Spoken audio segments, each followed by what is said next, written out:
Shri advocate Priji, ഇതിപ്പോൾ നോക്കൂ, party തെറ്റുതിരുത്തൽ നടപടികളിലേക്ക് കടക്കുന്നു എന്നാണല്ലോ അത് വിശദീകരിക്കപ്പെട്ടിരുന്നത്.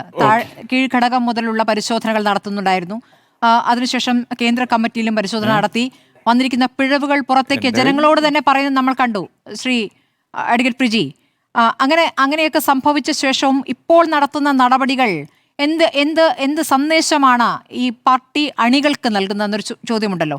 ഇപ്പോൾ ഈ പറഞ്ഞ പയ്യന്നൂരിലെ ആരോപണം ഉയർന്നതിന് ശേഷം സമാനമായ രീതിയിൽ ഇപ്പോൾ കോടിയേരിയുടെ പേരിലും ഫണ്ട് തട്ടിപ്പെന്നൊരു വിവാദം കൂടി കണ്ണൂരിൽ നിന്ന് നമ്മൾ കേൾക്കുന്നുണ്ട്. സമാനമാണ്, പയ്യന്നൂരിലെ സമാനമായ ആരോപണമാണ് അവിടെ ഉയരുന്നത്. അവിടെയും ഒരു പാർട്ടിയിലെ ഒരു നേതാവിൻ്റെ അക്കൗണ്ടിലേക്ക് പണം നിക്ഷേപിച്ചതിനെ കുറിച്ചുള്ള വിവരങ്ങളാണ് പുറത്തു വരുന്നത്. അപ്പോൾ ഇത് ഒരു തുടർച്ചയാകുന്നുണ്ട്. കണ്ണൂർ കേന്ദ്രീകരിച്ച് ഈ രൂപത്തിൽ പാർട്ടി പ്രവർത്തിക്കുന്നു എന്ന രൂപത്തിലേക്ക് വിലയിരുത്തേണ്ടതിലേക്ക് കാര്യങ്ങൾ എത്തുകയല്ലേ?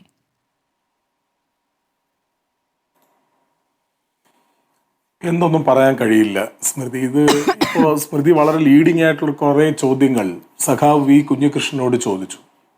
ഈ കണക്കുകൾ വിരൽ ചൂണ്ടുന്നത് CPM-ലെ ബാക്കിയുള്ള നേതാക്കന്മാരുടെ ഷേഡി ക്യാരക്ടറിലേക്കല്ലേ എന്നൊക്കെ ചില ലീഡിംഗ് ആയ ചോദ്യങ്ങൾ സഖാവ് വി കുഞ്ഞികൃഷ്ണനോട് ചോദിച്ചെങ്കിലും ആ സഖാവ് ആ തരത്തിൽ സ്മൃതിയുടെ ആഗ്രഹത്തിനനുസരിച്ച് മറുപടി പറയാതിരുന്നത് വളരെ കൗതുകത്തോടു കൂടി ഞാൻ ഈ ഡിബേറ്റിൽ കേട്ടിരിക്കുകയായിരുന്നു. അദ്ദേഹം ഇപ്പോഴും പറയുന്നത് ഈ വിഷയം കോടതിയുടെ പരിഗണനയിലല്ലേ, ആ കണക്കുകളെ സംബന്ധിച്ച് ഇപ്പോൾ പുറത്തുവിട്ട കാര്യങ്ങൾ കോടതിയിൽ തീരുമാനിക്കപ്പെടട്ടെ എന്നുള്ള നിലയിലാണ്. ഇതുവരെ ഉണ്ടായിരുന്ന സ്മൃതി ഉൾപ്പെടെയുള്ള ചില മാധ്യമപ്രവർത്തകരുടെ വേവലാതി CPM ഈ കണക്ക് പുറത്തുവിടുന്നില്ല എന്നുള്ളതായിരുന്നു.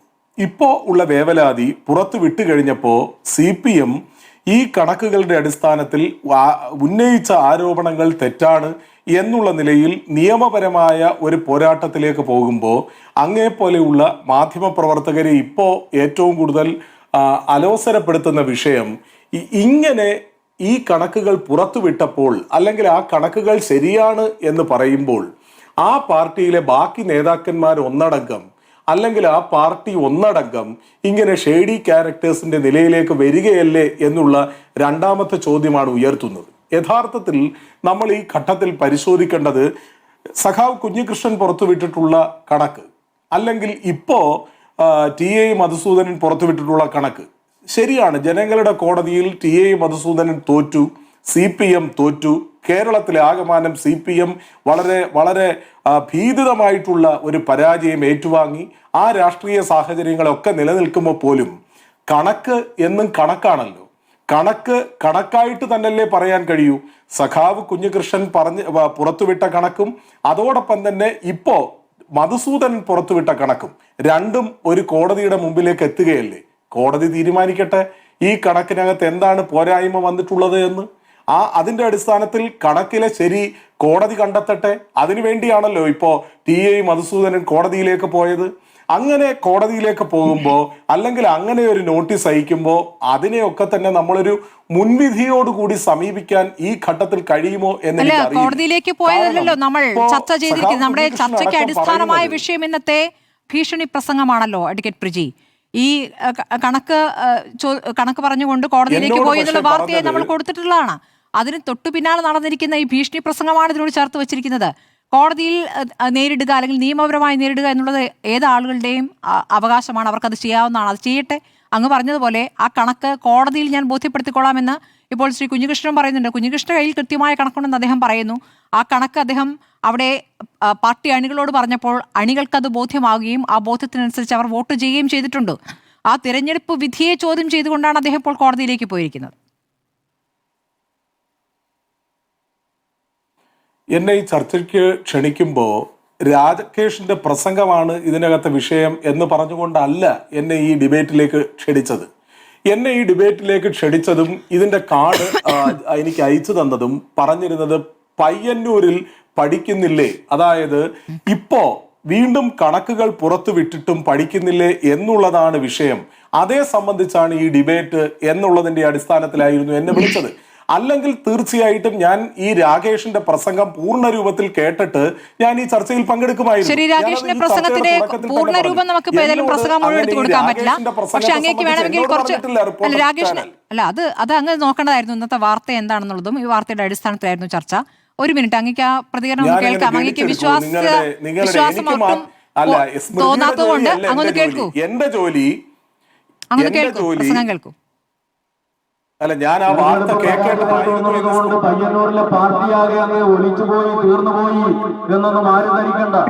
19 വർഷത്തോളം പഴക്കമുള്ള ബൈക്ക് വീടിന്റെ അടുത്തുനിന്ന് എടുത്തുകൊണ്ടുപോയി 10-50 മീറ്റർ അകലെ കൊണ്ടുപോയിട്ട് മനോഹരമായി വെച്ച് കത്തിക്കുക. ബൈക്ക് വീടിന്റെ അടുത്ത് കത്തിയാന്നാ സംഭവിക്കാൻ പോന്നെ? അവിടെ തന്നെ കത്തിച്ചാൽ പോലെ. ഇപ്പൊ വീട്ടിന് കുഴപ്പമൊന്നുണ്ടായിരുന്നു.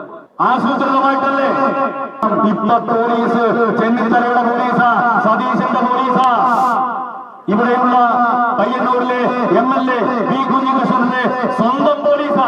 എന്താ അന്വേഷിക്കാതെ? ശരി, പൂച്ചട്ടി തകർത്ത് അന്വേഷിക്കണം എന്നാവശ്യപ്പെട്ടുള്ള പ്രതിഷേധമാണ്. അങ്ങ് പറഞ്ഞോളൂ. സംബന്ധിച്ചാണ് ചർച്ച. ഞാൻ അപ്പോ അതാണ് റെഫർ ചെയ്തിട്ടുള്ളത്. അങ്ങ് പ്രസംഗം കേട്ടിരുന്നില്ല അല്ലേ? ഞാൻ അങ്ങേക്ക് കേൾക്കാൻ വേണ്ടിയിട്ടാണ് ഇപ്പൊ പ്രസംഗത്തിന്റെ ഭാഗം കേൾപ്പിച്ചത്. അല്ല, ഞാൻ പ്രസംഗം കേട്ടിട്ടില്ല, എന്നോടത് പറഞ്ഞിട്ടുമില്ല. അല്ല, ഇപ്പൊ കേൾപ്പിച്ചു എന്നാ ഞാൻ പറഞ്ഞത്. ഇപ്പൊ കേൾപ്പിച്ചിരുന്നു, അപ്പോ ശ്രദ്ധിച്ചില്ല. അല്ല, അത് 2 സെന്റൻസ് അല്ലേ ഞാൻ കേട്ടത്. എത്ര സെന്റൻസ് ആയാലും കുറച്ചു കാലമായി ഈ സെന്റൻസുകൾ നമ്മൾ കേൾക്കുകയാണല്ലോ. അഡ്വക്കേറ്റ് പ്രിജി, ഇപ്പോഴും ഒരു വിശ്വാസക്കുറവ് എന്താണ്? അത് ശരിയാണ്. പക്ഷെ സ്മൃതി സ്വയം തിരിച്ചറിയേണ്ട ഒരു കാര്യമുണ്ട്. എന്താണെന്ന് അറിയാമോ? കേരളത്തിലെ പൊതുസമൂഹം സ്മൃതിയുടെ രാഷ്ട്രീയം തിരിച്ചറിഞ്ഞിട്ടുണ്ട്. സ്മൃതി ഒരു ഡിബേറ്റിൽ ഏത് നിലപാടാണ് സ്വീകരിക്കുന്നത് എന്ന് അറിഞ്ഞുകൊണ്ട് തന്നെയായിരിക്കും. നമ്മുടെ വിഷയം പയ്യന്നൂരിൽ പാഠം പഠിച്ചില്ലേ എന്നുള്ളതാണ്, അല്ല സ്മൃതി പാഠം പഠിച്ചില്ലേ എന്നുള്ളതല്ലോ. നമുക്ക് നമ്മുടെ വിഷയത്തിലേക്ക് വരാം അഡ്വക്കേറ്റ് പ്രിജി. അങ്ങ് നമുക്ക് നമ്മുടെ വിഷയത്തിലേക്ക് വരാം. അങ്ങ് എത്ര പ്രയോഗിച്ചിട്ടും കാര്യമില്ല. കാരണം എന്താ വെച്ചാൽ ഈ സാമ്പത്തിക ക്രമക്കേട് ആരോപണം അന്വേഷിക്കും എന്ന് CPM തന്നെ പറഞ്ഞിട്ടുള്ളതാണ്, CPIM പറഞ്ഞിട്ടുള്ളതാണ്. അപ്പോൾ കണ്ണൂർ നഗരത്തിൽ CPM-നുള്ളിൽ പോകുന്ന സാമ്പത്തിക ക്രമക്കേട് ആരോപണങ്ങൾ പാർട്ടി അന്വേഷിക്കുമെന്ന് പറഞ്ഞിട്ടുള്ളതാണ്. കേട്ടില്ല, എന്താണ്? തീർച്ചയായിട്ടും അന്വേഷിക്കുമെന്ന് പാർട്ടി. അല്ല, അപ്പൊ അങ്ങിപ്പോ പറഞ്ഞത് മധുസൂദനൻ പറഞ്ഞ കണക്കൊരു ശരിയായ കണക്കാണെന്നും ആ കണക്ക് വന്നപ്പോൾ കുഞ്ഞികൃഷ്ണൻ ഉത്തരം മുട്ടിയുമെന്നാണല്ലോ. അല്ല എന്ന് ഞാൻ പറഞ്ഞില്ലല്ലോ സ്മൃതി. ഞാൻ പറയാത്ത വ്യാഖ്യാനങ്ങൾ അതിനകത്ത് ചമയ്ക്കണ്ട. ഞാൻ പറഞ്ഞത് TI മധുസൂദനൻ, അത് സഖാവ് കുഞ്ഞികൃഷ്ണൻ ഇപ്പോ അത് പറഞ്ഞല്ലോ. TI മധുസൂദനൻ ഈ തരത്തിലൊരു കണക്ക് പുറത്തുവിട്ടത്, അല്ലെങ്കിൽ അത് കോടതിയുടെ മുമ്പിൽ ഹാജരാക്കാൻ പോകുന്നത് CPIM-ന്റെ ജില്ലാ സെക്രട്ടേറിയറ്റ് അംഗം എന്നുള്ള നിലയിൽ ഈ മധുസൂദനൻ തന്നെ പറഞ്ഞ വാക്കുകൾ സഖാവ് കുഞ്ഞികൃഷ്ണൻ ഇവിടെ കോട്ട് ചെയ്തു. ആ സഖാവ് കോട്ട് ചെയ്തത് എന്താ? ഈ മധുസൂദനൻ തന്നെ പറഞ്ഞത് ജില്ലാ സെക്രട്ടേറിയറ്റ് അംഗമായുള്ള ഞാൻ ഈ കണക്കുകൾ പുറത്തുവിടുമ്പോൾ അത് പാർട്ടി അറിയാതെ പുറത്തുവിടും എന്ന് നിങ്ങൾ കരുതുന്നുണ്ടോ എന്ന് ചോദിച്ചു എന്നാണ് സഖാവ് ഇവിടെ പറഞ്ഞത് മധുസൂദനെ സംബന്ധിച്ച്.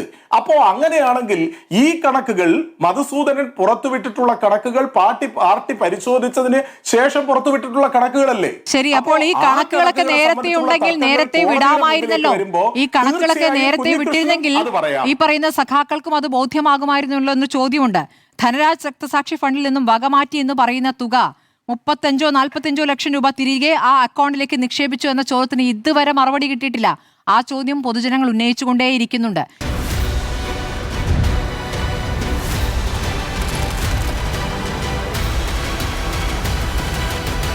ഡിബേറ്റ് വിത്ത് സ്മൃതി പരുത്തിക്കാട്.